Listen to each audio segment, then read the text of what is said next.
Değerli şair dostumuz Ragif Nazimoğlu analar hakkında güzel bir şiirinde yazır ki: "Mən anam istəyirəm. Papaq mənim, lələk sənin.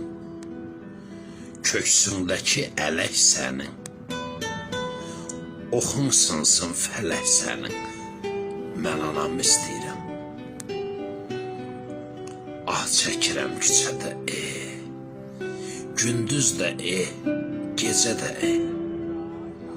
darıxmışam necə də mən anam istəyirəm. Neçə vaxtdır lələm yazmır, məktubumu hələm yazmır, varaq küsür qələm yazmır, mən anam istəyirəm.